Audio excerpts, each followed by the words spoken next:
Hello दोस्तों, कैसे हो आप सब लोग। स्वागत है आप सभी का अपने इस प्यारे से चैनल के ऊपर। आज हम करेंगे मिरेकल सीरीज़ क्लास 11th के डे 28 की शुरुआत। हमने अभी अभी वर्क, एनर्जी एंड पावर के बारे में जाना था। अब हम सर्कुलर मोशन के बारे में पढ़ेंगे और देखेंगे कि किस तरीके से Newton's laws of motion and work, energy और पावर के जो कॉन्सेप्ट्स हमने सीखे हैं उनके ऊपर बेस्ड सर्कुलर मोशन के डिफरेंट काइंड ऑफ प्रॉब्लम्स को किस तरीके से सॉल्व किया जा सकता है। तो आज का हमारा मेन टॉपिक जो रहेगा वो रहेगा circular motion in horizontal as well as vertical plane. ये एक बहुत ही इंपॉर्टेंट टॉपिक है क्योंकि circular motion is a type of motion. तो आपके अलग अलग कॉन्टेक्स्ट के अंदर आपको पार्टिकल सर्कुलर मोशन करते हुए नज़र आ सकते हैं। तो यहाँ पर जो भी कुछ हमने पढ़ा है या हम जो कुछ पढ़ने वाले हैं ना, वो आपके थ्रू आउट फिजिक्स काम आता रहेगा। तो इसको बहुत अच्छे से देखना है आपको शुरुआत से लेकर आखिरी तक। हमारी सीरीज़ का टारगेट पता ही होगा आपको, फियर ऑफ फिजिक्स को रिमूव करना।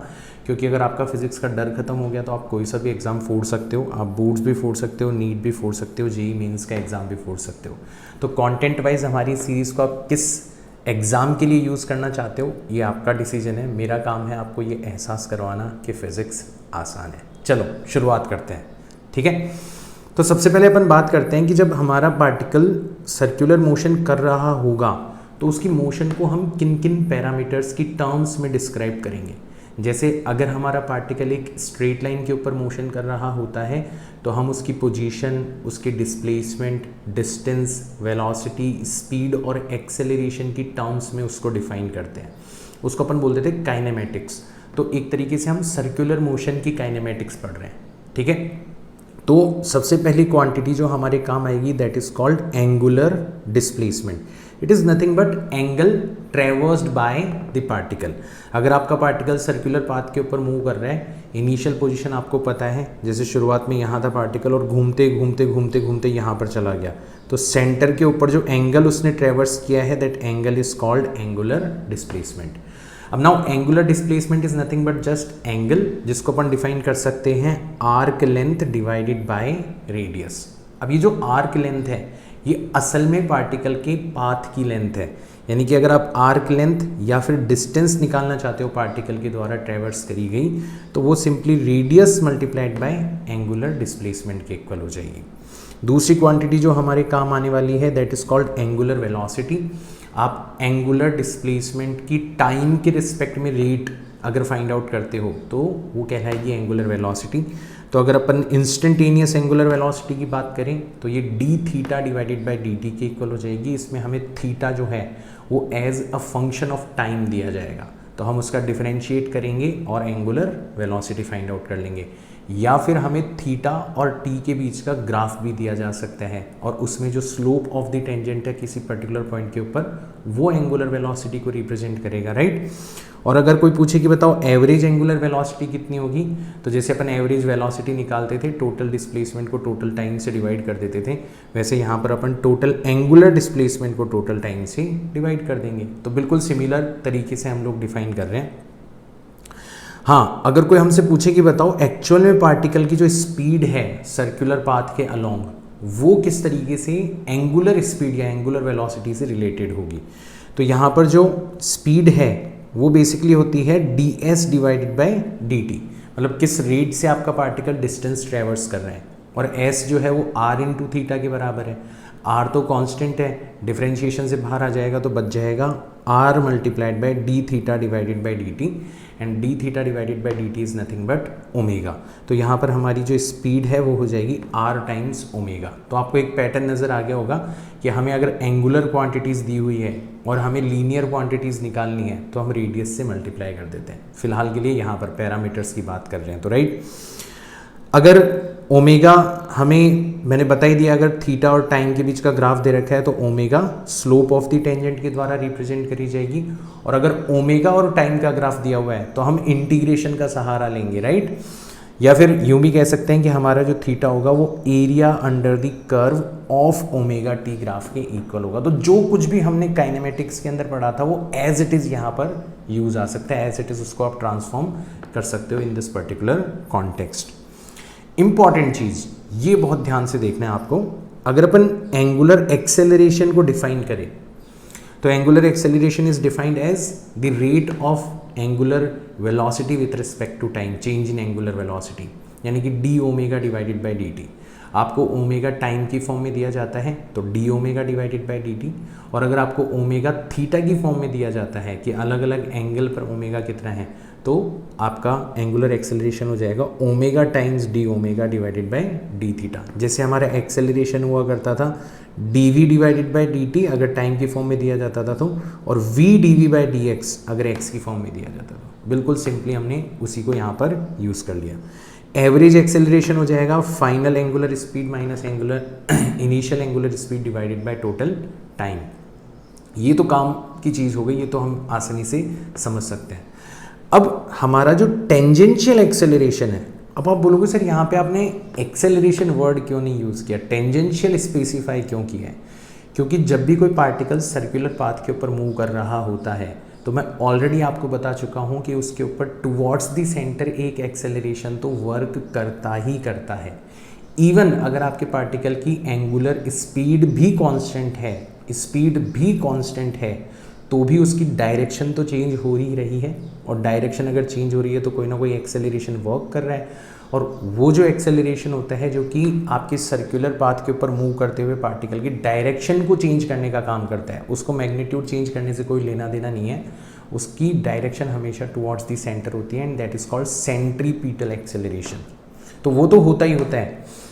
उसके अलावा अगर पार्टिकल की स्पीड इंक्रीज हो रही है डिक्रीज हो रही है, एंगुलर स्पीड इंक्रीज हो रही है डिक्रीज हो रही है, मतलब एंगुलर एक्सेलरेशन प्रेजेंट है, तो फिर आपका एक टेंजेंशियल एक्सेलरेशन भी होगा, और वो जो टेंजेंशियल एक्सेलरेशन होगा ना वो आर टाइम्स एल्फा के इक्वल हो जाएगा। ठीक है, तो अब हमारे सर्कुलर पाथ के ऊपर मूव करते हुए पार्टिकल के ऊपर याद रखना अच्छे से, दो तरीके के एक्सेलरेशन वर्क करेंगे, एक तो टेंजेंशियल डायरेक्शन के अंदर और एक सेंट्रीपिटल टुवर्ड्स द सेंटर या रेडियल डायरेक्शन के अंदर, दैट इज ए आर, उसको अपन वी स्क्वायर अपॉन आर भी लिख सकते हैं, omega square multiplied by R भी लिख सकते हैं, डिपेंड करता है कि हमें वेलोसिटी दे रखी है या एंगुलर वेलोसिटी दे रखी है। और क्योंकि ये दोनों एक्सेलरेशन एक दूसरे के परपेंडिकुलर है, तो आपका जो नेट एक्सेलरेशन होगा वो इन दोनों के वेक्टर सम के इक्वल हो जाएगा, और वेक्टर फॉर्म में लिखोगे तो वेक्टर इक्वेशन यूज़ कर लेना। और अगर आप केवल और केवल नेट एक्सेलरेशन का मैग्नीट्यूड फाइंड आउट करना चाहते हो तो दो परपेंडिकुलर वेक्टर्स का जो रिजल्टेंट होता है वो रूट ऑफ पहले वेक्टर के मैग्नीट्यूड के स्क्वायर प्लस दूसरे वेक्टर के मैग्नीट्यूड के स्क्वायर के इक्वल होता है। तो इसके ऊपर क्वेश्चन पूछे जाने के चांसेस बहुत ज़्यादा होते हैं, क्योंकि अक्सर बच्चे इस बात को नज़रअंदाज कर देते हैं कि सर्कुलर पाथ के ऊपर मूव करते हुए पार्टिकल के ऊपर दो अलग अलग प्रकार के लीनियर एक्सेलरेशंस वर्क कर रहे होते हैं, टेंजेंशियल डायरेक्शन में भी और टुवर्ड्स दी सेंटर भी, और फिर नेट एक्सेलरेशन उनका फाइंड आउट किया जाता है। ठीक है, तो ये तो हो गए हमारे पैरामीटर्स ऑफ सर्कुलर मोशन, मतलब इन सब की टर्म्स में अपन सर्कुलर मोशन को डिस्क्राइब कर सकते हैं। अब आप पूछोगे सर जैसे मोशन इन स्ट्रेट लाइन के अंदर अगर एक्सेलरेशन कांस्टेंट होता था तो हमें इवन डिफरेंशिएशन इंटीग्रेशन करने की भी ज़रूरत नहीं पड़ती थी, हमारे पास में डायरेक्ट इक्वेशन ऑफ मोशन थी। तो क्या उसी प्रकार की इक्वेशन ऑफ मोशन यहाँ पर भी एग्जिस्ट करती है क्या? तो खुशखबरी है, यहाँ पर भी आप उसी प्रकार की इक्वेशंस को यूज़ कर सकते हो, बट कंडीशंस ध्यान रखना। कंडीशंस क्या होंगी कि आपका जो एल्फा है मतलब एंगुलर एक्सेलरेशन जो है वो कांस्टेंट होना चाहिए। तो we can use similar kind of equations in the context of circular motion also. Like पहली इक्वेशन हो जाएगी final angular speed is equal to initial angular speed plus alpha multiplied by T. Theta हो जाएगा आपका initial angular speed multiplied by T times half of alpha times T square, या फिर third equation हो जाएगी omega F square is equal to omega I square plus twice of alpha into theta. ठीक है, कोई पूछे कि बताओ ये जो एंगुलर क्वांटिटीज़ आपने डिफाइन करी है, एंगुलर डिस्प्लेसमेंट हो गया, एंगुलर स्पीड हो गई, एंगुलर वेलोसिटी हो गई, एंगुलर एक्सेलरेशन हो गया, क्या ये सब वेक्टर क्वांटिटीज़ है या फिर स्केलर क्वांटिटीज़ है?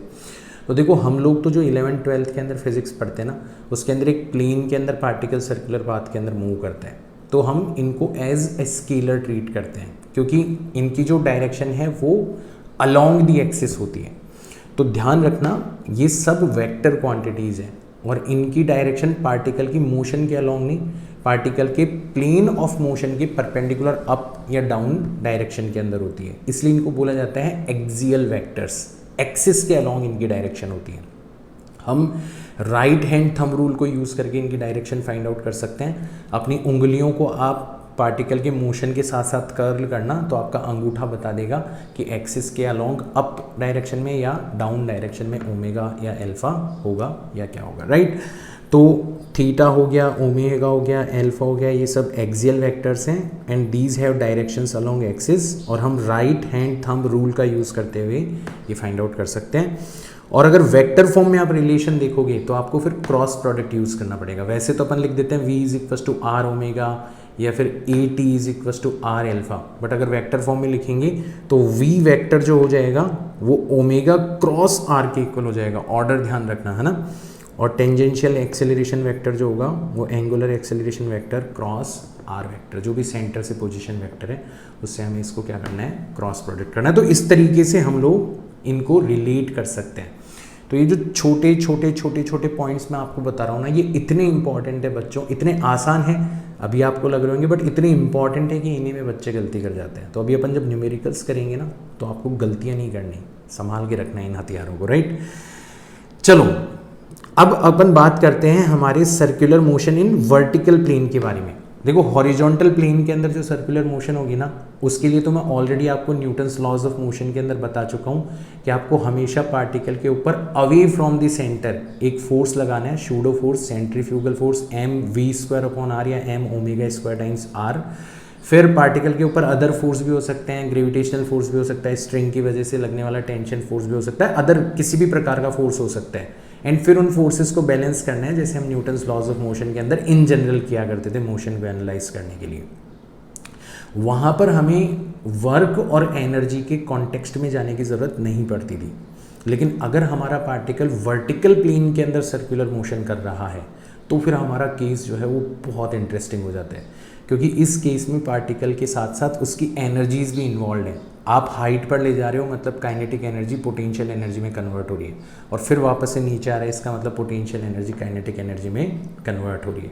तो ये बहुत इंटरेस्टिंग केस है, मतलब आपकी पूरी 11th एंड 12th की जो फिजिक्स है उसका सबसे इंटरेस्टिंग टॉपिक है वर्टिकल प्लेन के अंदर होने वाली सर्कुलर मोशन, राइट।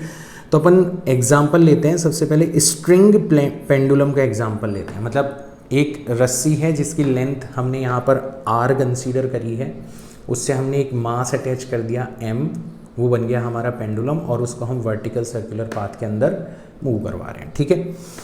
अब देखो इसी तरीके से आप ये भी एग्जांपल ले सकते हो।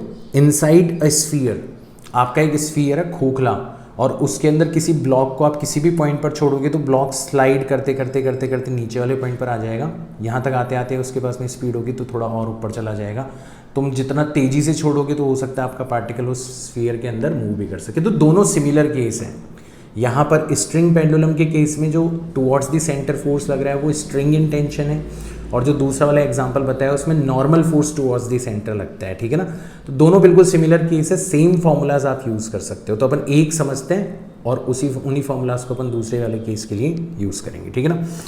तो ये हमारा फिक्स्ड पॉइंट है, हमने आर लेंथ की रस्सी ली और उससे एक ब्लॉक को हमने अटैच कर दिया, है ना, और हमने इसको लोअर मोस्ट पॉइंट के ऊपर एक वेलोसिटी प्रोवाइड करवा दी v नॉट, या यूँ कह लो इसकी काइनेटिक एनर्जी है half m v not square. अब ये क्या करेगा, सर्कुलर पाथ के ऊपर मूव करेगा, क्योंकि रस्सी की लेंथ हमेशा फिक्स होगी। तो रस्सी की लेंथ को फिक्स करते हुए पार्टिकल को मूव करना है तो ऑब्वियसली सर्कुलर पाथ होगा।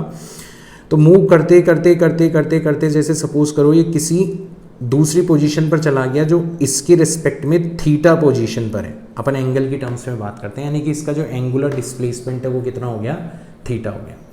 अब ये जनरल एंगल हो गया हमारा थीटा। थीटा कुछ भी हो सकता है, 0 भी हो सकता है, 30 डिग्री भी हो सकता है, 90 डिग्री भी हो सकता है, 180 डिग्री भी हो सकता है, कुछ भी हो सकता है। तो अपन थीटा की टर्म्स में एनालाइज करते हैं, है ना।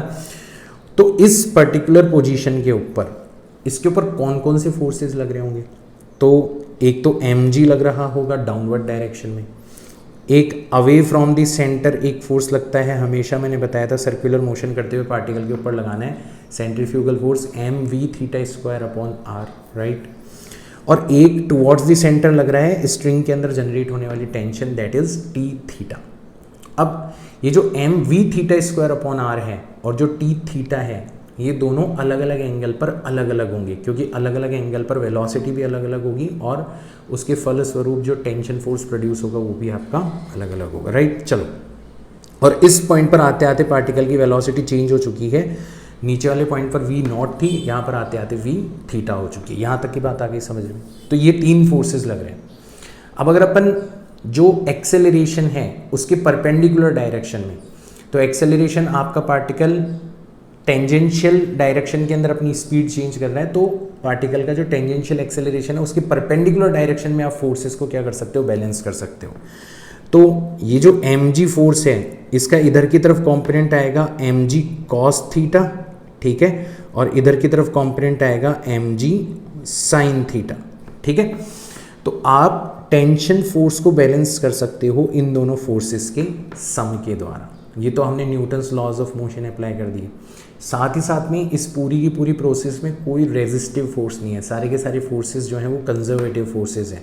तो यहाँ पर आप कंजर्वेशन ऑफ मैकेनिकल एनर्जी भी अप्लाई कर सकते हो, राइट। तो अपन 1 बाय 1 अप्लाई करते हैं। सबसे पहले अपन conservation of mechanical energy apply करते हैं। तो लोअर मोस्ट पॉइंट पर केवल और केवल काइनेटिक एनर्जी है, that is half mv0 square. Lower most point पर हम पोटेंशियल एनर्जी 0 मान लेते हैं। और जब थीटा पोजीशन पर आपका पार्टिकल चला गया तो वेलोसिटी कितनी हो गई, v थीटा। तो काइनेटिक एनर्जी हो जाएगी हाफ mv थीटा का स्क्वायर, प्लस इस पॉइंट के रिस्पेक्ट में ये वाला पॉइंट कितनी हाइट पर चला गया, इतनी हाइट के ऊपर चला गया। अब ये हाइट कितनी होगी, तो ये डिस्टेंस आपकी कितनी है, r है। तो थीटा की तरफ जो कॉम्पोनेंट हो जाएगा वो r cos थीटा हो जाएगा, मतलब ये वाली हाइट r cos थीटा हो जाएगी। ये कंप्लीट हाइट r है, तो जो बच गई वो कितनी हो जाएगी, r minus r cos theta. तो h की जो वैल्यू है वो r times 1 minus cos theta होगी। तो हमारी पोटेंशियल एनर्जी कितनी हो गई, mgh, और h की जगह अपन क्या रख सकते हैं, r times 1 minus cos theta. तो यहाँ से आप देखोगे मास से मास कैंसिल आउट हो जाएगा एंड फाइनली आप सॉल्व करके वेलोसिटी की वैल्यू निकाल सकते हो कि जो v थीटा होगा वो whole root of v0 square minus 2rg times 1 minus cos theta के इक्वल होगा। और ये आपको याद रख लेना है क्योंकि आपके बेहद काम आने वाला है। तो ये तो हमने किसी भी पोजीशन पर वेलोसिटी निकाल ली। अब अपन Newton's laws of motion apply करते हैं। तो हम टेंशन फोर्स को इन दोनों फोर्सेस के सम के द्वारा बैलेंस करेंगे। तो टी थीटा हो जाएगा आपका mv theta square upon r plus mg cos theta, और v थीटा की वैल्यू हमारे पास में ऑलरेडी आ चुकी है। तो यहाँ से v थीटा की वैल्यू उठा के यहाँ पर रखते हैं। तो फिर हमारा फाइनली हो जाएगा t theta is equal to m v theta square की जगह रख दिया मैंने v0 square minus 2rg 1 minus cos theta divided by r रखा हुआ है प्लस mg cos थीटा। और इसको जब अपन सॉल्व करेंगे तो ये आ जाएगा m v0 square divided by r plus mg times 3 cos theta minus 2। तो ये हमने किसी भी पर्टिकुलर पोजीशन के ऊपर टेंशन की वैल्यू फाइंड आउट कर ली। अब हमारा खेल हमारे लिए आसान हो गया क्योंकि हमें 2 इम्पॉर्टेंट किरदार हमारे मिल चुके हैं। अब हम इन दोनों से पूछेंगे जो भी सवाल पूछेंगे जो, ठीक है ना। तो क्या क्या सवाल पूछे जा सकते हैं, हमसे पूछा जा सकता है वो वाला एंगल जहाँ पर जाकर पार्टिकल स्टॉप हो जाता है, यानी कि जहाँ पर उसकी वेलोसिटी जाके 0 हो जाती है। तो v थीटा की जगह 0 रख दो, और जैसे v थीटा की जगह 0 रखोगे तो आपको थीटा मिल जाएगा cos inverse twice of rg minus v0 square divided by twice of rg। v theta का फॉर्मूला है ना आपके पास में कि v theta square is equal to v0 square minus 2rg times 1 minus cos theta. बस इसी में 0 रख दिया तो v0 square minus 2rg and minus minus plus 2rg cos theta. तो यहाँ से cos थीटा की वैल्यू कितनी आ जाएगी, 2rg पॉजिटिव हो जाएगा उधर जाके minus v0 square divided bye 2rg आ जाएगी। बस इसी को मैंने सॉल्व किया है, ठीक है ना। तो आप डायरेक्ट फॉर्मूलाज ध्यान रख सकते हो, अपने लेवल पे एक बार डिराइव कर लेना। ऐसे आपसे पूछा जा सकता है एंगल एट विच स्ट्रिंग बिकम्स स्लैक या लूज हो जाती है स्ट्रिंग, मतलब उसके अंदर जो टेंशन फोर्स है वो कितना हो जाता है, 0 हो जाता है। वो एंगल हम लोग फाइंड आउट करते हैं। तो आपकी बार हम टी थीटा को 0 रख देंगे टी थीटा वाली इक्वेशन में, तो हमें एंगल कितना मिलेगा, cos inverse twice of rg minus v0 square divided by 3rg।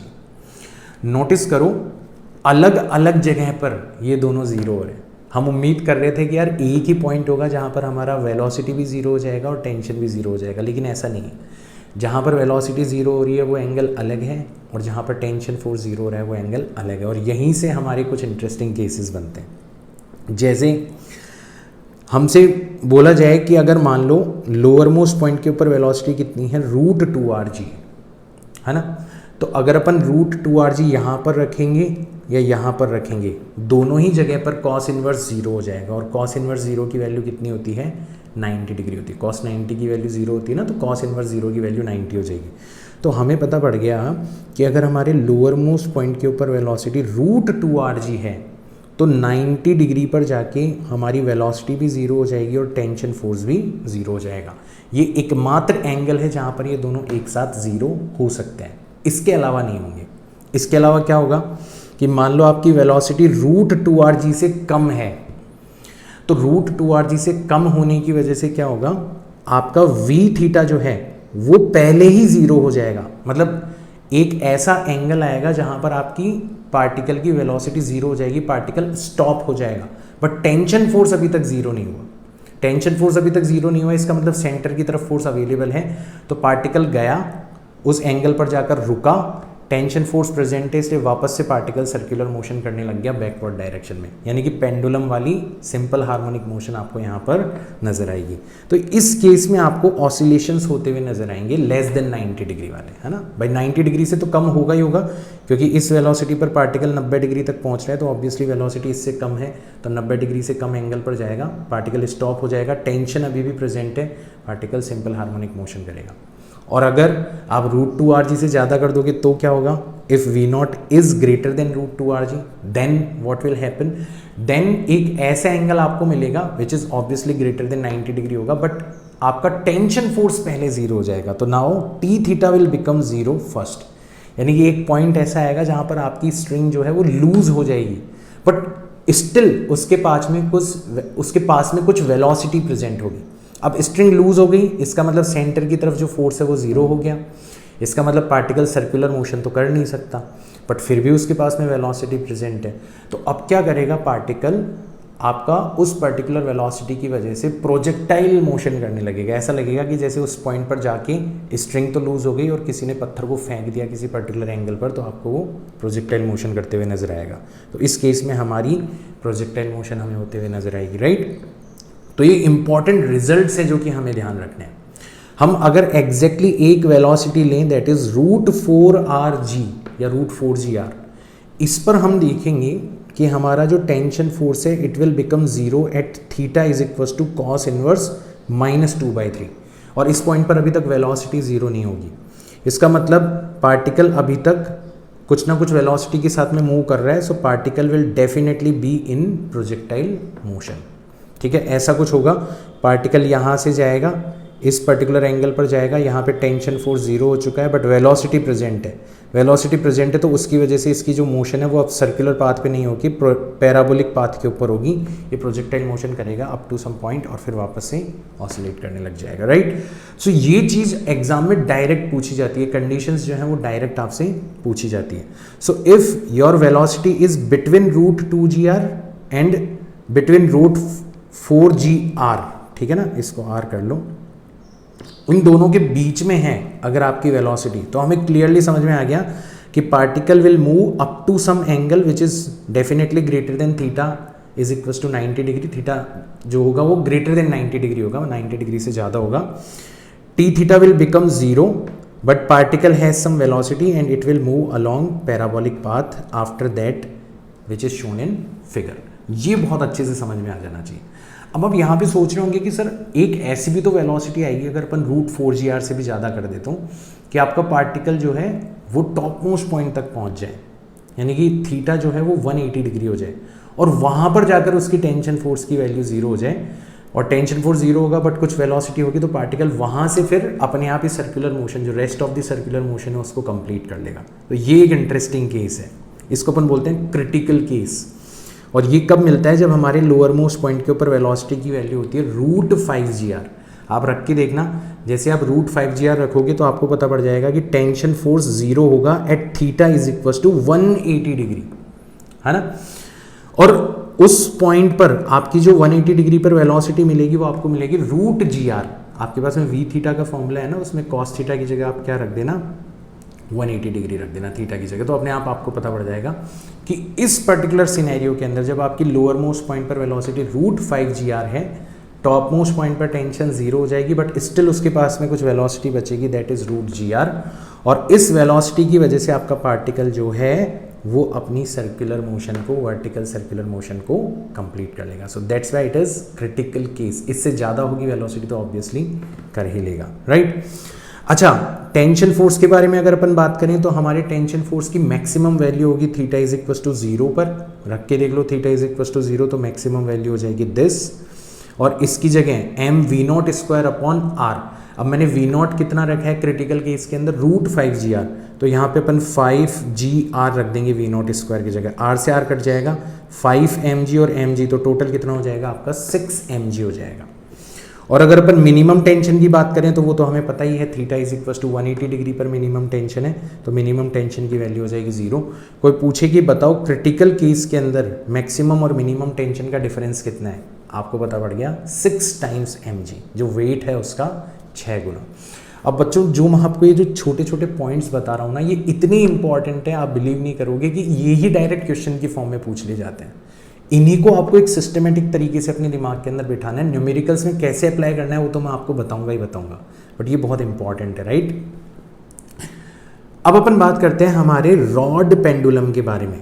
हल्का सा डिफरेंस है, या फिर हमारी इस तरीके की ट्यूब गिवन है और इस ट्यूब के अंदर कोई बॉल जो है वो सर्कुलर पाथ के अंदर मूव कर रही है। दोनों ही सिनेरियो जो है वो सेम है। स्ट्रिंग पेंडुलम और खोखले गोले वाला सिनेरियो सेम था, और यहाँ पर रॉड पेंडुलम और ट्यूब वाला जो सिनेरियो है वो सेम है। क्या डिफरेंस है? देखो, स्ट्रिंग जो है वो लूज हो सकती है। स्फीयर के अंदर जो आपने ब्लॉक रखा हुआ है जिसको आप मोशन करवा रहे हो, वो हो सकता है कांटेक्ट ब्रेक कर दे, नॉर्मल फोर्स की वैल्यू 0 हो सकती है। बट रॉड पेंडुलम के केस में रॉड के अंदर टेंशन फोर्स कभी 0 नहीं हो सकता, एंड ट्यूब के अंदर हमेशा आपका जो ऑब्जेक्ट है वो कांटेक्ट में रहेगा, नॉर्मल फोर्स कभी 0 नहीं हो सकता। तो ना तो स्ट्रिंग के लूज होने वाली कंडीशन आएगी, ना नॉर्मल फोर्स के ब्रेक होने की कंडीशन आएगी। यानी कि आपके फॉर्मूलाज तो वही होंगे कि वी थीटा की वैल्यू आप आसानी से फाइंड आउट कर सकते हो, एन थीटा या टी थीटा की वैल्यू आप सेम फॉर्मूलाज के थ्रू यूज कर सकते हो। वी नॉट की वैल्यू जब रूट 2gl होगी तो अगेन ऑसिलेशंस होंगे, वी थीटा 0 हो जाएगा at theta less than 90 degree, कोई दिक्कत नहीं है, बिल्कुल सिंपल सिनेरियो है। रूट 2gl से रूट 4gl होने के बीच में भी वही सेम सिनेरियो है कि आपका वी थीटा 0 हो जाएगा थीटा ग्रेटर देन 90 डिग्री पर, क्योंकि टेंशन फोर्स कभी 0 हो नहीं सकती, तो उसके बारे में अपन बात ही नहीं कर रहे हैं यहाँ पर। और जब वी नॉट की वैल्यू एग्जैक्टली रूट 4gl हो जाएगी, है ना, तो अब की बार क्या हुआ, रूट 4gl पर जाकर आपका टेंशन फोर्स 0 हो जाता था, बट उसके पास में कुछ वेलोसिटी रहती थी, उसकी वजह से प्रोजेक्टाइल मोशन होती थी क्योंकि स्ट्रिंग लूज हो जाया करती थी। अब यहाँ पे लूज होने वाली जैसी चीज़ तो कोई है ही नहीं, इसका मतलब पार्टिकल जाएगा, टेंशन फोर्स जैसे ही 0 होने लगेगी, पार्टिकल के पास में कुछ वेलोसिटी है, पार्टिकल आगे बढ़ जाएगा, और आगे बढ़ जाएगा, उसकी मजबूरी है सर्कुलर पाथ के अंदर मूव करना, तो वो अपना सर्कुलर पाथ जो है वो आसानी से कंप्लीट कर जाएगा। तो यहाँ पर जो क्रिटिकल वेलोसिटी है वो रूट 5gl नहीं होगी, वो कितनी हो जाएगी, रूट 4gl हो जाएगी। इसी में आपकी सर्कुलर मोशन क्या हो जानी चाहिए, कंप्लीट हो जानी चाहिए। तो क्वेश्चन के अंदर ध्यान से देखना कि आपको स्ट्रिंग बेस्ड पेंडुलम की वर्टिकल सर्कुलर मोशन के बारे में बात करी गई है या रॉड के ऊपर बेस्ड पेंडुलम की सर्कुलर मोशन की बात करी गई है। स्फीयर के अंदर कोई ऑब्जेक्ट सर्कुलर मोशन कर रहा है या फिर ट्यूब के अंदर कोई ऑब्जेक्ट सर्कुलर मोशन कर रहा है, जो सिंपल सा डिफरेंस है वो मैंने आपको बता दिया, राइट। मतलब बहुत ही ज़्यादा टेक्निकल तरीके से मैं आपको नहीं बता रहा, मैं आपको जस्ट केवल और केवल उतना ही बता रहा हूँ जितना आपको यूज़ में लेना है, ठीक है ना। अगर एग्जैक्ट डिटेल के अंदर जाएंगे तो काफ़ी इंटरेस्टिंग चीज़ें और भी है जो कि हमें ध्यान रखनी पड़ेगी, बट उनको अपन ओमिट कर सकते हैं अगर अपन नीट या जेई मीन्स जैसे एग्जाम की तैयारी कर रहे हैं तो, राइट। चलो एक और केस देख लेते हैं अपन। अब की बार हमारी जो वर्टिकल सर्कुलर मोशन है वो आउटसाइड स्फीयर हो रही है, ये भी बहुत इंटरेस्टिंग है। तो आपने क्या करा, एक स्फीयर लिया और इसके टॉप मोस्ट पॉइंट के ऊपर किसी ब्लॉक को रख दिया। अब ये जो पोजीशन है ना, ये अनस्टेबल इक्विलिब्रियम कहलाती है। देखो 3 प्रकार के इक्विलिब्रियम होते हैं। स्टेबल इक्विलिब्रियम, तो स्टेबल इक्विलिब्रियम में आपका नेट फोर्स 0 होता है और आपकी जो पोटेंशियल एनर्जी है वो मिनिमम होती है। एक होता है आपका unstable equilibrium, net force zero होता है बट आपकी पोटेंशियल एनर्जी मैक्सिमम होती है। और एक होता है आपका न्यूट्रल इक्विलिब्रियम, इसमें भी नेट फोर्स जीरो होता है और पोटेंशियल एनर्जी के अंदर होने वाला जो चेंज है वो ज़ीरो हो जाता है, मतलब पोटेंशियल एनर्जी लगभग सेम रहती है। तो ऐसा शो कर सकते हैं अपन कि एक कटोरा इस तरीके से रखा हुआ है और ऑब्जेक्ट यहाँ पर रखा हुआ है, ये आपका स्टेबल इक्विलिब्रियम है। एक कटोरा ऐसे रखा हुआ है, ऑब्जेक्ट यहाँ पर रखा हुआ है, ये आपका अनस्टेबल इक्विलिब्रियम है। और एक इस तरीके की प्लेन सरफेस ऑब्जेक्ट यहाँ पे रखा हुआ है, ये आपका न्यूट्रल इक्विलिब्रियम है। न्यूट्रल का मतलब है कि आप इसको यहाँ भी रख दोगे तो भी इक्विलिब्रियम में रहेगा, यहाँ भी रख दोगे तो भी इक्विलिब्रियम में रहेगा। अनस्टेबल का मतलब है इसको हल्का सा भी आप हिला दोगे तो ये फिर नीचे चला जाएगा, वापस से कभी इक्विलिब्रियम पोजीशन में नहीं आएगा। और स्टेबल का मतलब है अगर इसको आप हल्का सा डिस्प्लेस भी करवाते हो तो वापस से घूम फिर के कहाँ पर आ जाएगा, अपनी इक्विलिब्रियम कंडीशन में आ जाएगा। तो ये अपन इलेक्ट्रोस्टेट्स के अंदर भी बहुत ज़्यादा डिटेल के अंदर पढ़ते हैं, बट यहाँ पे भी मैंने बता दिया काम आ सकता है। स्टेबल में force zero, potential energy minimum, unstable में force zero, potential energy maximum, ये आपको ध्यान रखना है, ठीक है। चलो अब ये वाला जो सिनेरियो है इसमें हमने टॉप मोस्ट पॉइंट के ऊपर वी नॉट वेलोसिटी अप्लाई करी, तो ये ऑब्वियसली स्लाइड करेगा ऊपर, और एक पॉइंट ऐसा आएगा जहाँ पर जाते जाते जाते इसकी स्पीड इतनी ज़्यादा हो जाएगी कि ये कांटेक्ट ब्रेक कर देगा। आप बोलोगे सर ये कैसे पता चला आपको कि कांटेक्ट ब्रेक हो जाएगा? तो देखो इसके ऊपर लगने वाले फोर्सेस एनालाइज करो। तो एक तो इसके ऊपर mg फोर्स लग रहा है डाउनवर्ड डायरेक्शन में। अगर आप थीटा एंगल पे बात करते हो तो थीटा एंगल पे mg का जो कॉस कंपोनेंट है वो इधर हो जाएगा और साइन कंपोनेंट इसकी वेलोसिटी को, जो टेंजेंशियल वेलोसिटी है उसको इंक्रीज कर रहा होगा। और क्योंकि ये स्फीयर के कांटेक्ट में है तो नॉर्मल फोर्स लग रहा है, और अवे फ्रॉम द सेंटर आपका सेंट्रीफ्यूगल फोर्स तो आप लगाते ही हो। तो बेसिकली आपका जो नॉर्मल फोर्स और सेंट्रीफ्यूगल फोर्स है वो मिलके किसको बैलेंस कर रहे हैं? mg cos थीटा को बैलेंस कर रहे हैं। अब आपकी अगर स्पीड बढ़ती चली जाएगी तो नॉर्मल फोर्स की ज़रूरत ही नहीं पड़ेगी, अकेला mv theta square upon r जो है वही mg cos थीटा को क्या कर लेगा? बैलेंस कर लेगा। यानी कि एक पॉइंट ऐसा आएगा जहाँ पर m v theta square upon r is equals to m g cos theta हो जाएगा और नॉर्मल फोर्स की वैल्यू जीरो हो जाएगी। कॉन्टैक्ट ब्रेक हो गया, नॉर्मल फोर्स जीरो होने का मतलब है यानी कि पार्टिकल फिर स्फीयर के ऊपर मूव नहीं करेगा, फिर वो स्फीयर से दूर भाग जाएगा, राइट। तो अगर अपन conservation of mechanical energy apply करें तो टॉप मोस्ट पॉइंट के ऊपर पोटेंशियल एनर्जी है एम जी आर, अपनों ने बिल्कुल लोअर मोस्ट पॉइंट यहाँ के रिस्पेक्ट में ली है, और काइनेटिक एनर्जी है half m v not square. और इस वाले पॉइंट पर आते आते कितनी डेप्थ पर जा चुका है? वही r minus r cos theta निकाल सकते हो आप आसानी से। तो पोटेंशियल एनर्जी तो हो जाएगी इसकी m g r cos theta, यहाँ से हाइट कितनी है? r कॉस थीटा, यहाँ से डेप्थ कितनी है? r minus r cos theta. तो अपन जिस पॉइंट से ले रहे हैं, अपन इस पॉइंट से ले रहे हैं ना, तो इस पॉइंट से इसकी हाइट हमने ली थी r, और इस पॉइंट से इसकी हाइट अपन ले रहे हैं r कॉस थीटा, है ना, थोड़ा केयरफुली करना। And plus half m v theta square, तो यहाँ से हमें वी थीटा की वैल्यू पता पड़ जाएगी कितनी होगी? तो वी थीटा हो जाएगा हमारा root of v not square plus 2rg times 1 minus cos theta. Similar formula है, वहाँ पर minus 2rg times 1 minus cos theta था, यहाँ पर plus 2rg times 1 minus cos theta. इसका मतलब हमारी वेलोसिटी बढ़ती ही चली जाएगी, वहाँ पर वेलोसिटी कम होती चली जा रही थी और एक एंगल पर जाकर जीरो हो जा रही थी। यहाँ पे वैसा सिनेरियो आएगा ही नहीं। अगर अपन Newton's laws of motion apply करें तो नॉर्मल फोर्स और सेंट्रीफ्यूगल फोर्स मिलके एम जी कॉस थीटा को बैलेंस कर रहे हैं, यानी कि हमारा जो नॉर्मल फोर्स है उसके लिए जब तुम सॉल्व करोगे तो उसकी वैल्यू कितनी निकल के आएगी? M g times 3 cos theta minus 2 minus m v not square upon r. अब आप आसानी से बात कर सकते हो theta at which N theta will become zero, contact break हो जाएगा। तो एन थीटा की जगह जीरो रख दो, यानी कि ये पूरी की पूरी चीज़ जीरो हो जाएगी। तो कॉस थीटा की वैल्यू आ जाएगी v square plus 2rg divided by 3rg। लगभग सिमिलर है, वहाँ पर कॉस थीटा आ रहा था v square minus 2rg divided by 3rg, यहाँ पे वी स्क्वायर प्लस 2rg, ठीक है। यानी कि थीटा जो हो जाएगा वो कॉस इनवर्स दिस के इक्वल हो जाएगा। डायरेक्ट आप फॉर्मूला यूज कर सकते हो। अगर मान लो टॉप मोस्ट पॉइंट पर हम वेलोसिटी देते ही ना, हल्का सा पुश कर देते, मतलब लगभग रेस्ट से ही अपन स्लाइड करवाना स्टार्ट करते, वी नॉट की जगह अपन जीरो रख देते, तो हमारा एंगल कितना होता जहाँ पर कॉन्टैक्ट ब्रेक होता? ये डायरेक्ट क्वेश्चंस के अंदर पूछ लिया जाता है। तो फिर हमारा एंगल हो जाता cos theta is equal to 2 divided by 3, that is theta is equal to cos inverse 2 divided by 3। तो ये तो डायरेक्ट पूछ ली जाती है, ये सारी की सारी चीज़ें आपको याद होनी चाहिए। तो इतने सारे हथियार मैंने इकट्ठे करवा दिए। हथियारों से भी ज़्यादा इम्पॉर्टेंट है कि वो आए कैसे, उनको बनाया कैसे गया, और अब उनको चलाया कैसे जाएगा वो मैं आपको सिखाता हूँ क्वेश्चंस के थ्रू। चलो पहला क्वेश्चन लेते हैं। आपसे पूछा जा रहा है, a string of length 10 centimeter breaks if its tension exceeds 10 Newton. A stone of mass 250 gram tied to the string is rotated in horizontal circle. The maximum angular velocity of rotation can be.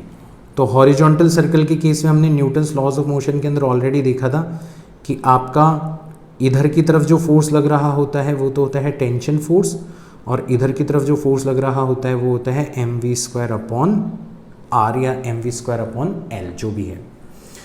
तो आपकी maximum tension के case में mv² upon r जो है वो उस maximum tension के equal हो जाएगा। उससे ज़्यादा वेलोसिटी बढ़ाओगे तो फिर टेंशन झेल नहीं पाएगी और स्ट्रिंग टूट जाएगी। तो फिर आपकी जो वेलोसिटी है वो मिल जाएगी आपको √TR डिवाइडेड बाय m। रखो सबकी वैल्यू। तो मैक्सिमम टेंशन हमें कितनी दे रखी है 10 Newton. String of length 10 centimetre, 10 into 10⁻² centimetre को मीटर में कन्वर्ट कर दिया, और मास हमें दे रखा है 250 ग्राम। तो 250 ग्राम का मतलब है 1000 से अपन क्या कर देंगे, डिवाइड कर देंगे। तो देखो इस ज़ीरो से ये ज़ीरो चला गया, 100 से 10⁻² चला गया, और रूट लेंगे तो ऊपर तो आ जाएगा 10 और नीचे आ जाएगा 5 इंटू 2, तो 2 रेडियन। एक मिनट देख लेते हैं अपने सही किया है ना। 100 का रूट हो जाएगा 10, 25 का हो जाएगा 5, सारी चीज़ें सही है। मैक्सिमम एंगुलर वेलोसिटी पूछी गई है। तो अच्छा, ये हमारी वेलोसिटी आई है 2 मीटर पर सेकेंड। अब एंगुलर वेलोसिटी किसकी इक्वल होती है, तो हमें पता है ओमेगा होता है v अपॉन r। तो v हमारा कितना आया है 2, और r कितना है हमारा 10 सेंटीमीटर, 10 डिवाइडेड बाय 100, तो ये कैंसिल आउट हो गया। तो 20 रेडियन पर सेकेंड, ऑप्शन नंबर 1 हमारा क्या हो जाना चाहिए, करेक्ट हो जाना चाहिए। 3 identical particles are joined together by a thread as shown in figure. All 3 particles are moving in a horizontal plane. If the velocity of the outermost particle is v0, then the ratio of tensions in the 3 section of the string is। ये question इतना प्यारा है और इसके अंदर इतनी ज़्यादा chances हैं मिस्टेक होने की कि आप क्या ही पूछोगे। देखो कहाँ कहाँ पर बच्चे मिस्टेक कर सकते हैं। सबसे पहले तो हमारे जब भी मल्टीपल पार्टिकल सर्कुलर पाथ के अंदर मूव करते हैं ना, तो अगर उनकी सेंटर से डिस्टेंस अलग अलग होती है तो उनकी लीनियर स्पीड भी अलग अलग होती है। तो बजाय लीनियर स्पीड के अगर आप एंगुलर स्पीड की फॉर्म में खेलोगे तो ज़्यादा बेटर रहेगा। तो हम ये मान लेते हैं कि तीनों की जो एंगुलर स्पीड है वो है ओमेगा। ठीक है, सबसे पहला काम तो ये करना है। तो ओमेगा की फॉर्म में हमें सेंट्रीफ्यूगल फोर्स का फॉर्मूला लिखना है। तो इसके ऊपर अगर आप देखोगे तो अवे फ्रॉम द सेंटर एक फोर्स लगेगा, that is m omega square times radius कितनी है इसकी 3l है। कितनी है 3l। और इसके ऊपर टुवर्ड्स द सेंटर एक फोर्स लग रहा है, that is tension in BC। और तो कोई फोर्स नहीं लग रहा, तो ये दोनों फोर्सेस आपस में एक दूसरे को बैलेंस आउट कर लेंगे। तो tension in B and C ये किसके इक्वल हो जाएगा, आपका m omega square times 3l के इक्वल हो जाएगा। पहली चीज़ तो हमें मिल गई। दूसरे पर चलते हैं। इस वाले पार्टिकल पे इधर देखोगे तो tension in BC, tension same रहेगी, स्ट्रिंग सेम है। अवे फ्रॉम द सेंटर एक फोर्स लग रहा है, that is m omega square, radius कितनी है ट्वाइस ऑफ l है, और इधर की तरफ फोर्स लग रहा है TAB। तो यहाँ पर अगर आप फोर्सेस को बैलेंस करोगे तो आपको TAB किसके नज़र आएगा, इक्वल आएगा नज़र m omega square times 2l plus TBC। इसका मतलब m omega square times 2l plus m omega square times 3l, यानी कि m omega square times 5 times l। ये आपका a और b के बीच में टेंशन की वैल्यू आ जाएगी। फिर देखो इसके ऊपर इधर की तरफ फोर्स लग रहा है TAB, away from the centre force लग रहा है m omega square times l, and toward the centres लग रहा है TOA। तो यहाँ से हमें TOA की वैल्यू पता पड़ जाएगी, that is m omega square times L plus tension in AB, और टेंशन इन AB किसके इक्वल है, m omega square times L plus m omega square times 5 times L, तो यह आ जाएगा m omega square times 6L। तो अब हमें तीनों की वैल्यू पता पड़ चुकी है। तो तीनों का जो रेशियो है, यानी कि B और C के बीच में टेंशन, A और B के बीच में टेंशन एंड O और A के बीच में जो टेंशन है, तो वो हो जाएगा आपका 3:5:6। बाकी सारी चीज़ें तो कैंसिल होके कट हो जाएगी। ठीक है, तो ऑप्शन नंबर 4 हमारा क्या हो जाना चाहिए, करेक्ट हो जाना चाहिए। तो यहाँ पर बच्चे सबसे पहली मिस्टेक तो कहाँ पर करते हैं कि वो वेलोसिटी की टर्म में सेंट्रीफ्यूगल फोर्स को रखते हैं, गलती हो जाती है। ठीक है ना, तीनों की वेलोसिटी सेम ले लेते हैं बच्चे। हाँ, अगर आप वेलोसिटी की फॉर्म में लग रहे हो तो फिर वेलोसिटी को अलग अलग रखोगे, तो केयरफुल रहना, कर तो सकते हो। दूसरा यहाँ पर क्या गलती कर सकते हैं बच्चे, फोर्सेस को ढंग से बैलेंस नहीं कर पाएंगे।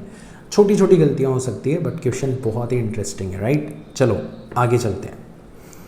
अ particle is kept at rest at the top of a sphere of diameter 42 metre. When disturbed slightly, it slides down. At what height h from the bottom, the particle will leave the sphere. तो हमने diagram देखा था, जो हमारी height होती है वो होती है r minus r cos theta, और जब रेस्ट से छोड़ा जाता है तो कॉस थीटा किसके इक्वल होता है, 2/3 के इक्वल होता है। डायरेक्ट हो गया हमारा answer, r minus twice of r divided by 3, thrice of r minus twice of r, that is r divided by 3, मतलब 42 डिवाइडेड बाई 3, मतलब ये आ जाएगा 14 मीटर। इतनी हाइट पर जाकर आपका पार्टिकल क्या कर देगा, कांटेक्ट लूज कर देगा। अब ध्यान रखना, ये जो हाइट है ना, ये टॉप मोस्ट पॉइंट से है, ठीक है ना, तो ये तो फ्रॉम टॉप मोस्ट पॉइंट हो गई है ना, देखो ध्यान रखना। और हमें पूछा गया है फ्रॉम बॉटम, तो बॉटम से जो हाइट होगी वो बेसिकली किसके इक्वल हो जाएगी, वो r cos थीटा के इक्वल हो जाएगी। r कितना है हमारा 42 एंड cos थीटा कितना है 2/3, तो ये 14 टाइम्स गया, तो ये आ जाएगा 28। आप 42 में से 14 को माइनस भी कर सकते थे। तो हमें जो आंसर लगा के आना है ना, ध्यान रखना, वो कौन सा लगा के आना है, 28 मीटर लगा के आना है, क्योंकि हमें बॉटम से हाइट पूछी गई है। In the given figure A is equals to 15 meter per second square represents the total acceleration of particle moving in the clockwise direction in a circle of radius दे दी गई है at a given instant of time. The speed of the particle is, तो हमें पता है कि हमारा जो नेट एक्सेलरेशन होता है वो कहाँ से निकल के आता है। तो हमारे नेट एक्सेलरेशन के दो कंपोनेंट होते हैं। तो इधर वाला जो कंपोनेंट है that is a cos 30 degree, ये a cos 30 डिग्री जो होगा ये पक्का सेंट्रीपिटल एक्सेलरेशन होगा, यानी कि v स्क्वायर अपॉन r के बराबर हो जाएगा। तो v स्क्वायर हो जाएगा आपका a, आपको दे रखा है 15, r दे रखा है 2.5 एंड cos 30 डिग्री की वैल्यू हो जाती है √3/2। और इसको जब आप सॉल्व करोगे तो आपको वेलोसिटी की वैल्यू पता पड़ जाएगी। कैलकुलेशन आप कर लेना, एक बार एग्जैक्ट कैलकुलेशन करना और फिगर आउट करना इसका आंसर कितना होना चाहिए, कमेंट्स के अंदर मुझे बताना, ठीक है ना। बट इस तरीके से इस क्वेश्चन को अपनों को सॉल्व करना है। चलो आगे चलते हैं। A particle of mass 10 gram moves along a circle of radius 6.4 centimetre with a constant tangential acceleration. तो टेंजेंशियल डायरेक्शन में एक्सेलरेशन प्रेजेंट है। What is the magnitude of this acceleration if kinetic energy of the particle becomes equal to this? तो tangential direction में जो acceleration है वो basically particle की speed को इंक्रीज कर रहा है, एंगुलर स्पीड को इंक्रीज कर रहा है। तो आप यहाँ पे एक बहुत ही शॉर्टकट मेथड अप्लाई कर सकते हो कि पार्टिकल का मास कितना दे रखा है हमें 10 ग्राम, यानी कि 10/1000 किलोग्राम। इसको आप टेंजेंशियल एक्सेलरेशन से मल्टीप्लाई कर दो, तो ये हो गया मास इनटू एक्सेलरेशन, यानी कि टेंजेंशियल डायरेक्शन में जनरेट होने वाला फोर्स, और उसको टोटल डिस्प्लेसमेंट से मल्टीप्लाई कर दो। तो यहाँ पे आपको बोल रखा है आफ्टर सेकंड रिवॉल्यूशन, तो 2 चक्कर पूरे हो चुके हैं, तो टोटल डिस्प्लेसमेंट कितना हो जाएगा 2 × 2πr। तो ये हो गया force multiplied by displacement, that is total work done by this tangential force. और ये किसके इक्वल हो जाना चाहिए, चेंज इन काइनेटिक एनर्जी। तो शुरुआत में रेस्ट पर था, आखिरी में काइनेटिक एनर्जी कितनी है आपकी 8 × 10⁻⁴ जूल है। डायरेक्ट आपका आंसर आ जाएगा। तो आपका जो 8T है वो आ जाएगा 8 × 10⁻⁴ इंटू 1000 डिवाइडेड बाय 2 × 2 करोगे तो 4 × पाई की जगह रखोगे तो 3.14 इंटू आर की जगह रखोगे तो 6.4 × 10⁻²। और जब इसको सॉल्व करोगे तो आपका आंसर लगभग 0.1 मीटर पर सेकेंड स्क्वायर आ जाएगा। ऑप्शन नंबर 1 आपका करेक्ट होगा। इस तरीके से आप इस क्वेश्चन को कर सकते हो। एक और तरीका क्या होता कि हमारे पास में फाइनल काइनेटिक एनर्जी है, उसको यूज़ करके हम फाइनल वेलोसिटी निकालते हैं। इनिशियल वेलोसिटी 0, फाइनल वेलोसिटी आ गई, टोटल डिस्टेंस आ गई, थर्ड इक्वेशन ऑफ मोशन लगा के भी अपन इस क्वेश्चन को सॉल्व कर सकते थे, राइट। चलो नेक्स्ट देखते हैं। 2 stones of mass m and 2m are rotated in horizontal circles, the heavier one in a radius r/2 and the lighter one in radius r, है ना। The tangential speed of the lighter stone is n times that of the value of heavier stone। ठीक है, तो scenario क्या दे रखा है हमें, heavier one in radius r/2, तो जिसका मास कितना है 2m है, उसकी रेडियस तो कितनी है r/2 है, और जिसका मास कितना है m है, उसकी रेडियस कितनी है, यहाँ से फर्दर r/2 पर चले जाओ, मतलब टोटल डिस्टेंस हो जाएगी r।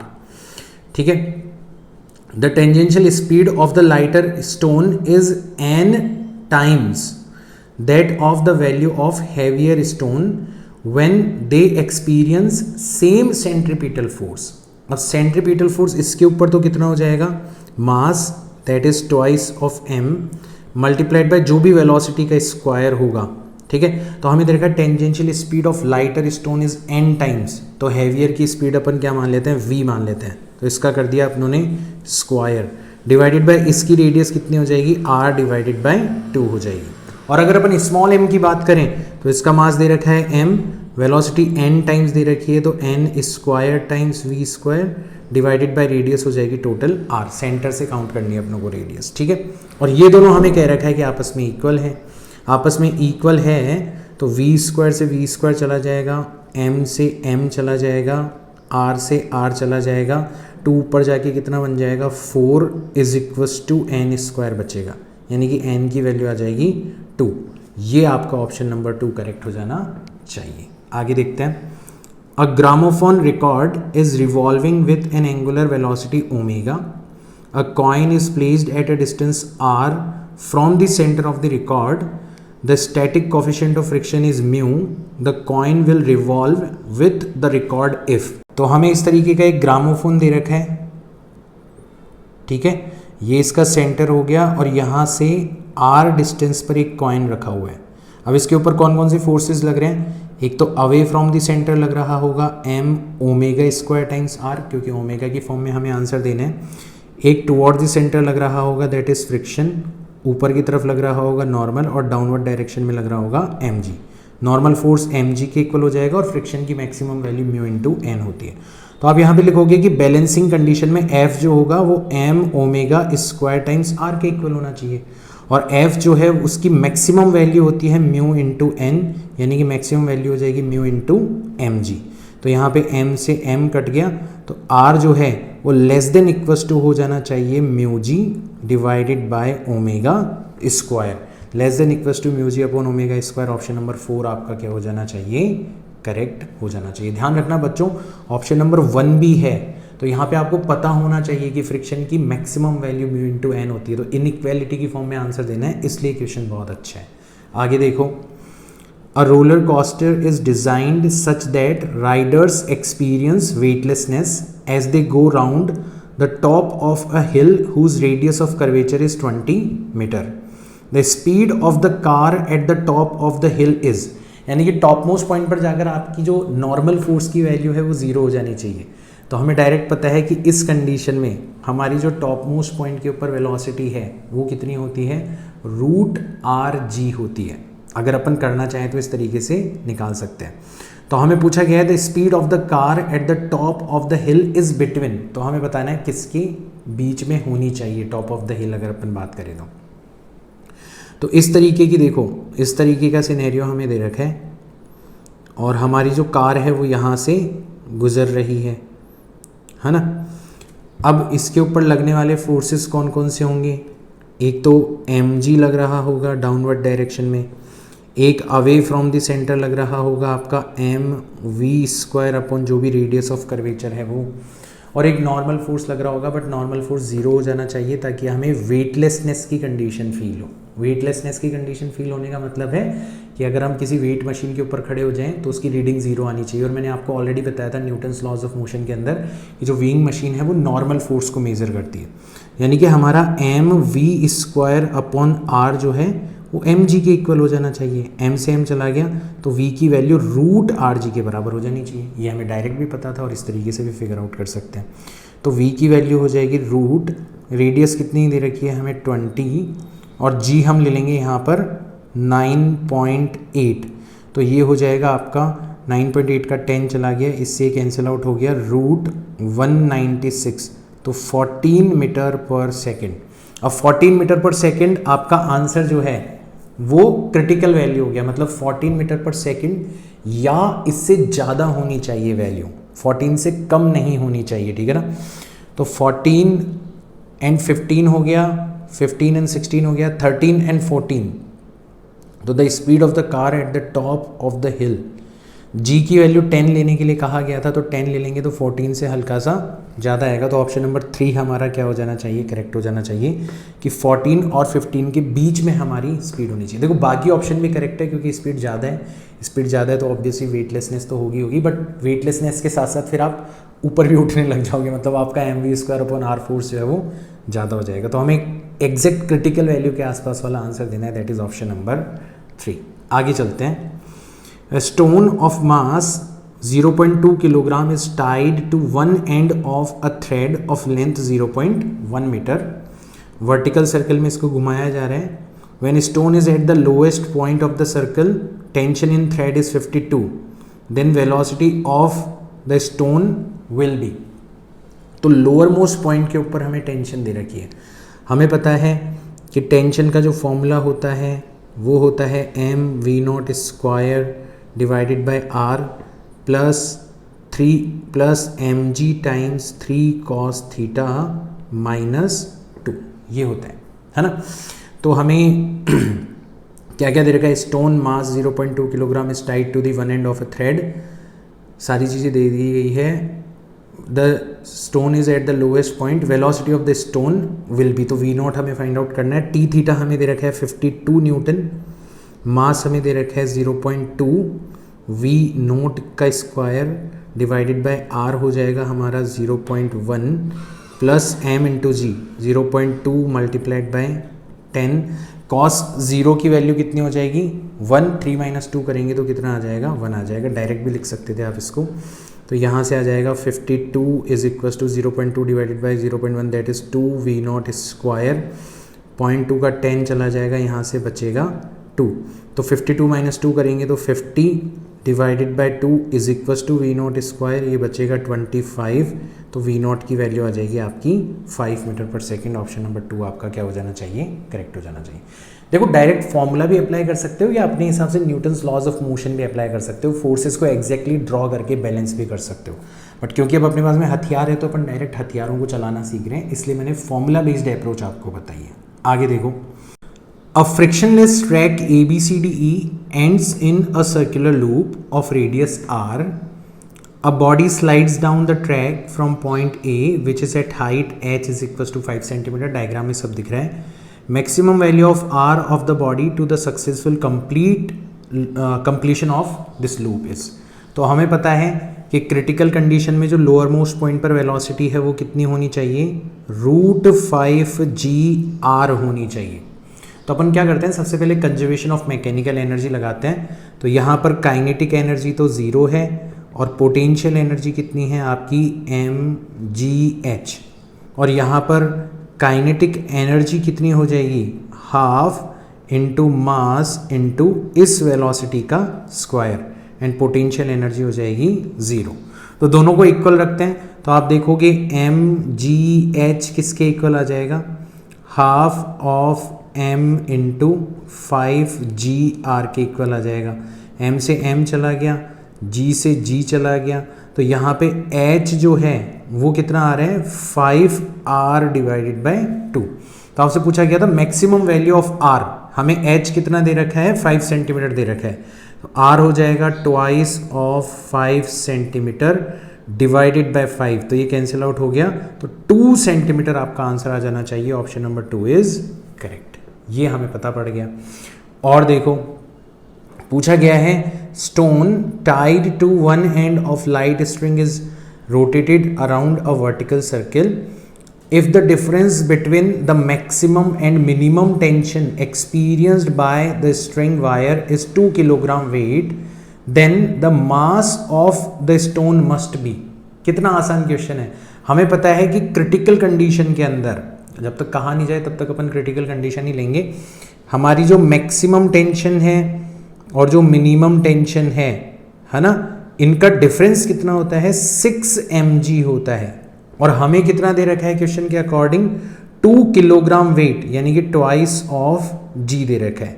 तो g से g कैंसिल आउट हो जाएगा, m हो जाएगा आपका 2 डिवाइडेड बाय 6 यानी कि 1 divided by 3 kilogram. Option number 3 हमारा क्या हो जाना चाहिए, करेक्ट हो जाना चाहिए। और देखो a body tied to a string of length l is revolved in a vertical circle with minimum velocity when the body reaches the uppermost point the string breaks। minimum velocity का मतलब है critical velocity। body moves under the influence of the gravitational field of the earth along a parabolic path, मतलब projectile motion हो रही है। the range AC of the bodies, तो हमें पता है कि जब critical condition होती है तो टॉप मोस्ट पॉइंट पर जो वेलोसिटी होती है वो कितनी होती है, रूट जी टाइम्स एल होती है। मतलब यहाँ पे रेडियस एल दे रखी है तो रूट जी टाइम्स एल होती है। तो अब टॉप मोस्ट पॉइंट पर तो हमें वेलोसिटी पता पड़ गई। अब आगे का क्वेश्चन जो है वो हाइट टू प्रोजेक्शन वाला क्वेश्चन है। हमें पता है कि अगर किसी हाइट h से किसी पार्टिकल को u वेलोसिटी से प्रोजेक्ट किया जाता है तो उसकी जो हॉरिजॉन्टल रेंज होती है r वो किसके इक्वल होती है, u times root 2h upon g होती है। तो यहाँ पर एक तरीके से हमारी हाइट कितनी है, ट्वाइस ऑफ l है। तो हमारे फॉर्मूले के अकॉर्डिंग हमारी जो रेंज है जिसको यहाँ पर x लिख रखा है वो कितना हो जाएगा, टॉप मोस्ट पॉइंट पर velocity that is root g l times root of twice of total height. Total height कितनी है आपकी, twice of l divided by g। तो रूट जी से रूट जी कैंसिल आउट हो जाएगा, 2 और 2 तो रूट से बाहर आ जाएगा, कितना रह जाएगा, 2 रह जाएगा, और रूट एल मल्टीप्लाई होके l हो जाएगा। तो x की वैल्यू कितनी होनी चाहिए, 2l होनी चाहिए। Option number 2 is correct. और देखो लास्ट क्वेश्चन देखते हैं। A pendulum bob has a speed 3 metre पर second while passing through its lowest position. Length of the pendulum is this, then its position when it makes an angle 60 degree with the vertical is। अब देखो हमने direct formula देखा था v theta is equals to root of lower most point पर velocity का square minus twice of g into r 1 minus cos theta. Direct apply कर दो तो यहाँ पे लोअर मोस्ट पॉइंट के ऊपर वेलोसिटी कितनी दे रखी है हमें, 3 मीटर पर सेकेंड, तो उसका स्क्वायर करेंगे 9 माइनस 2 इंटू जी लेना है 10, आर हमें कितना दे रखा है, length of the pendulum 0.5 into 1 minus cos theta 1 minus cos 60 degree that is 1/2 हो गया क्वेश्चन। तो ये हो जाएगा आपका रूट 9 माइनस 2 इंटू 0.5 करोगे तो 1 हो जाएगा, 1 इंटू 10 करोगे तो 10 रह जाएगा, 1 माइनस 1/2 करोगे तो 1/2, 10 डिवाइडेड बाई 2 करोगे तो 5, 9 माइनस 5 4 और उसका रूट करोगे तो 2 मीटर पर सेकेंड। ऑप्शन नंबर 1 हमारा क्या हो जाना चाहिए, करेक्ट हो जाना चाहिए। तो कोई भी छोटा मोटा क्वेश्चन आपको दिया जाएगा वो तो आप कर ही लोगे। उसके अलावा जो इंपॉर्टेंट चीज़ें डायरेक्ट एज अ क्वेश्चन पूछी जाती है वो मैंने आपको करवा ही दी है। तो मुझे अब आप जहाँ से भी वर्टिकल सर्कुलर मोशन के क्वेश्चन आपको मिले ना वहाँ से क्वेश्चन सॉल्व करना और बताना कि आप लोगों से क्वेश्चंस हो रहे हैं या नहीं हो रहे। मैक्सिमम तो क्वेश्चन आपको हमारे लेक्चर के अंदर से मिल जाएंगे, लेकिन अगर कोई नया क्वेश्चन भी आपको दिखेगा तो आप तुरंत उसमें अप्लाई कर दोगे कॉन्सेप्ट्स को। इवन आपका मन कर रहा होगा कि यार अब ढेर सारे क्वेश्चंस हमें खुद को भी करने चाहिए, काफ़ी दिनों बाद में हमें कोई टॉपिक अच्छे से समझ में आया है। तो यही है, मिरेकल सीरीज़ के वीडियोस देखने के बाद में आप ढेर सारे प्रीवियस ईयर के क्वेश्चन सॉल्व करो। जिस भी मॉड्यूल से आप क्वेश्चन सॉल्व करते हो वहाँ से टॉपिक वाइज क्वेश्चन सॉल्व करने की कोशिश करा करो, ताकि आपको ये पता तो चले कि इसका नाम मिरेकल सीरीज़ क्यों रखा गया है। मैं मिलता हूँ नेक्स्ट क्लास के अंदर, तब तक के लिए बाय।